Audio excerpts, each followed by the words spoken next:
what it means is that for any size of your choice, you can choose this gamma x means a function of x independent of x, that is a constant independent of the observations, such that the size of the test is equal to the constant chosen by you.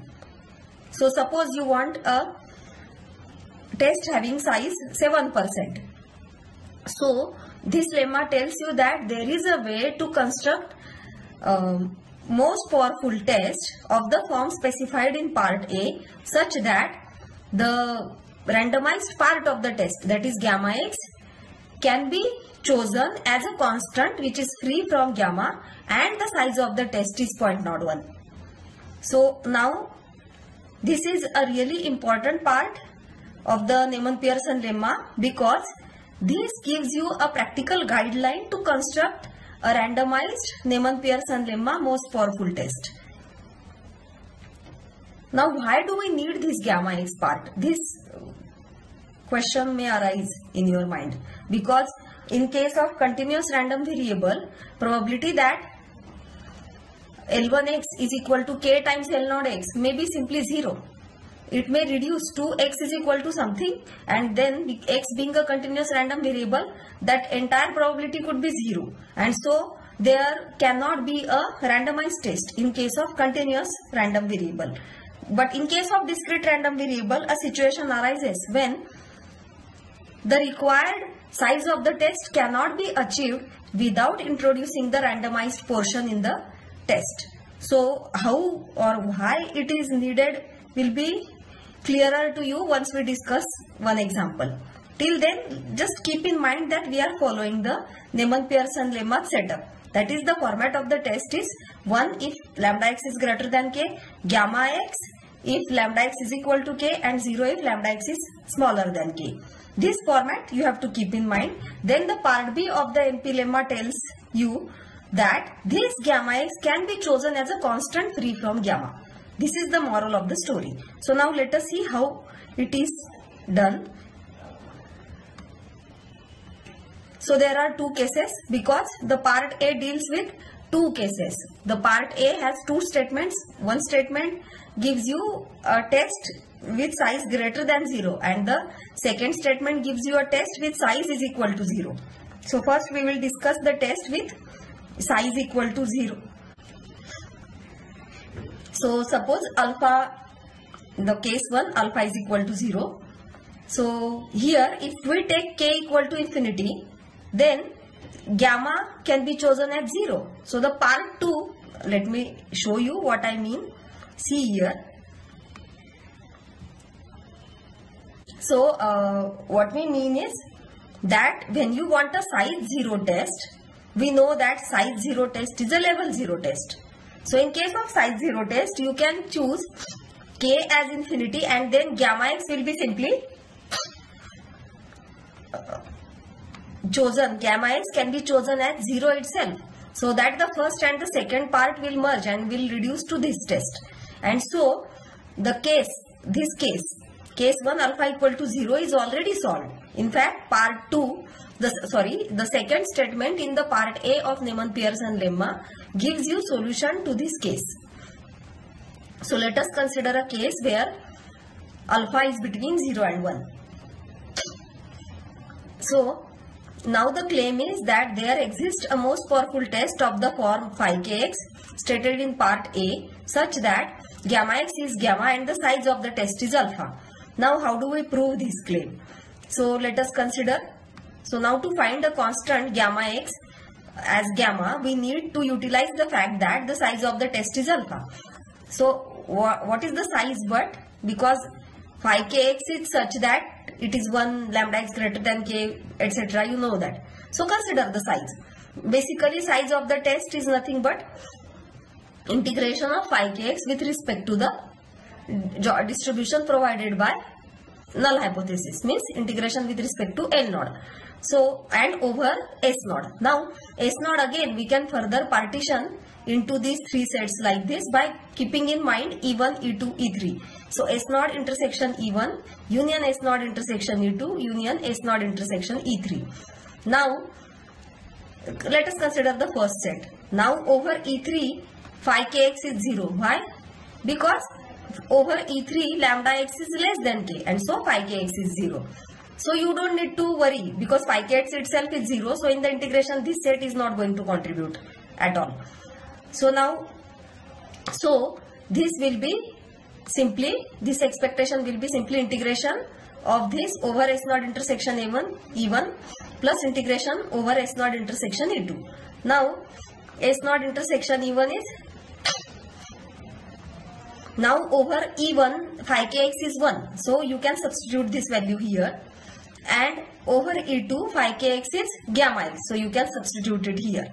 So integration over L naught x S naught intersection E1. But see, notice that you are integrating joint PDF over this set will mean that you are getting probability of this set under H naught. So now for further simplification, let us consider a random variable y, that is basically lambda x, but okay, I am using a notation y here, which is L1x by L naught x. Now for every x in S naught intersection E1, y is greater than k. Because on E1 y is greater than k. So for every x in S naught intersection E1, y is going to be larger than k. Similarly, for every x in S naught intersection E2, y is equal to k. So now use the fact that gamma x is equal to gamma. See, the claim is that if you choose gamma x is equal to gamma, you can get the size of the test as alpha. So what we have to do is we have to just take gamma x is equal to gamma and then prove that you can choose k and gamma such that finally the size of the test is alpha. So that's why we are considering size of this phi kx here. So this is simply probability of the set S naught intersection E1. Means now when what happens on S naught intersection E1? On S naught intersection E1, y is larger than k. So probability of S naught intersection E1 is simply probability that y greater than k under H naught.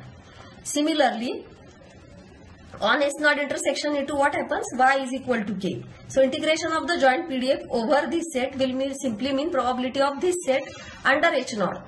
But this set is nothing but specifying this set is equivalent to specifying y is equal to k. So this integration is nothing but probability that y is equal to k under H naught. So you have got the size of the test is equal to these. So these two terms are there.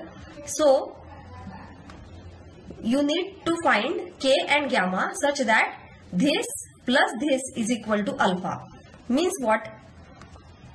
If you want to utilize the CDF of the random variable y, then you can rewrite this using the CDF like this. So this will be the CDF of y at point k minus gamma times probability mass function of y at point k. So this should be equal to 1 minus alpha. Now y could be a mixed type random variable, or y can be a discrete random variable, or y can be a continuous random variable. If y is a continuous random variable, this part is gone. So the gamma part is gone. So you need not worry about the cases where y is continuous, because then there is no question of choosing gamma. Gamma simply will vanish. It will be out of question. So you can consider cases where y is a mixed type random variable. Means it has some discrete part and it has some continuous part. Or the cases where y is a purely discrete random variable. So in both the cases, is it possible to choose k and gamma such that this happens? This statement holds. That is what we are trying to prove. So suppose now that you can find a constant k naught such that the CDF at k equal to k naught, the CDF of y under H naught, this should be k naught. This is equal to 1 minus alpha. So if that happens, then you can take, because this value itself will match this 1 minus alpha. So you can choose gamma is as 0. This is equal to sign. I think this is not clearly visible, but please note that this is equal to sign. So you can take gamma is equal to 0 and k is equal to k naught. Now suppose such a k naught does not exist. Means either the CDF is larger than alpha or smaller than alpha. If y is a discrete random variable, the CDF will be a jump function.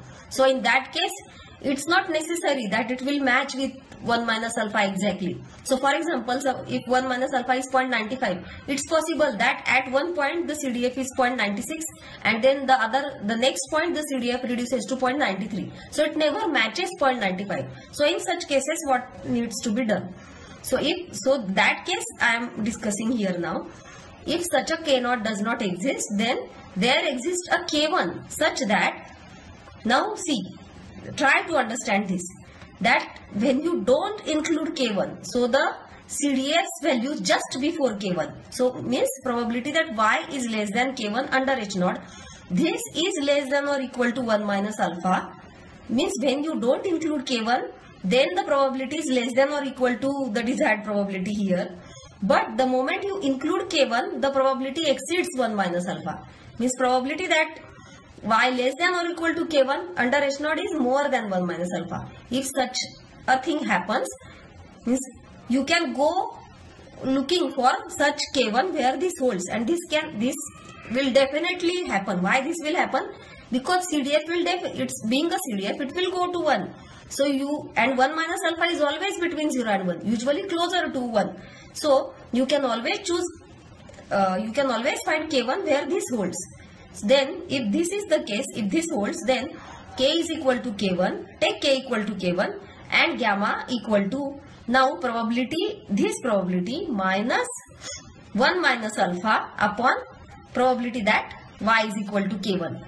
So take K equal to K1 and take gamma is equal to this. If this kind of inequalities hold. So from where did I get this gamma equal to this? So what I did was I substituted K equal to K1 in this. So what will be the situation then? See, probability under H0 Y less than or equal to K1 minus gamma times probability under H0 Y equal to K1 should be 1 minus alpha.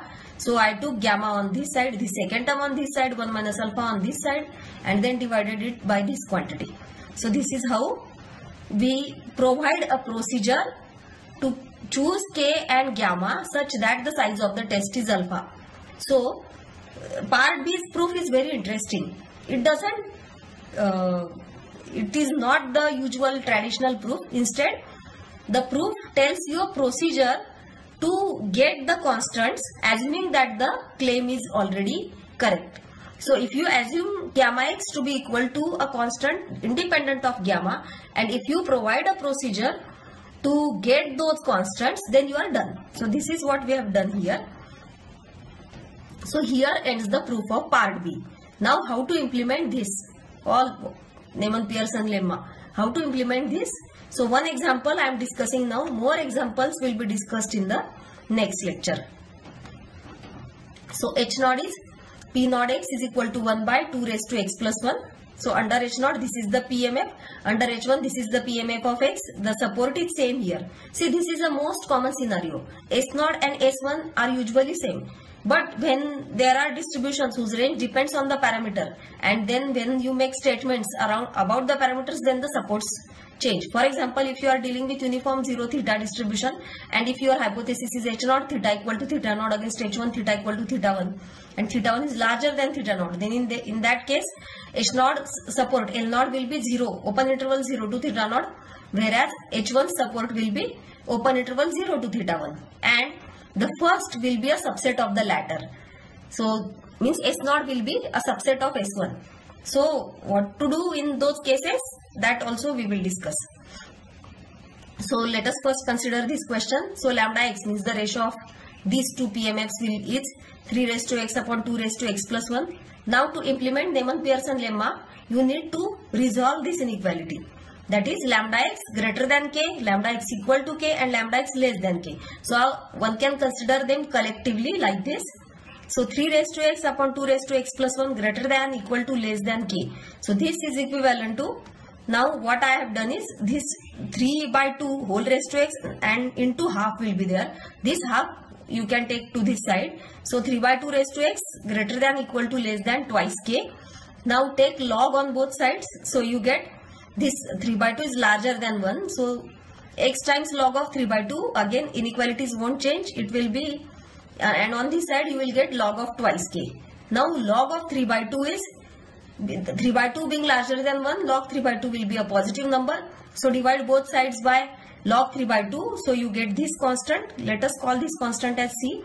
So lambda x greater than equal to less than k is equivalent to x greater than equal to less than C. Why do we need to simplify this? See, to calculate, to implement Neyman-Pearson lemma, we need to find the distribution of lambda x, isn't it?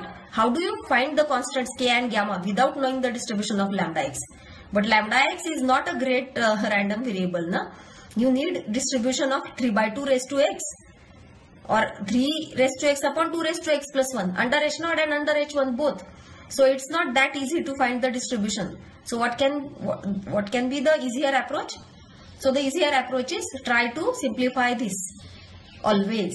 So always try to simplify this set of inequalities. So here actually you are dealing with 3 inequalities. So now we are back to x. So we can handle x. We know the distribution of x. So thus we need to find C, this C and gamma such that the size of the test is alpha. Means probability under h0 x greater than C plus gamma times probability under h0 x is equal to C is alpha. So how do we find now? Now under h0, so we need the distribution of x under h0 or survival function. Now under h0, the survival function of x is, this is survival function. So x greater than a, this probability is 1 upon 2 raised to a plus 1. For when a is an integer. Note that this a should be an integer.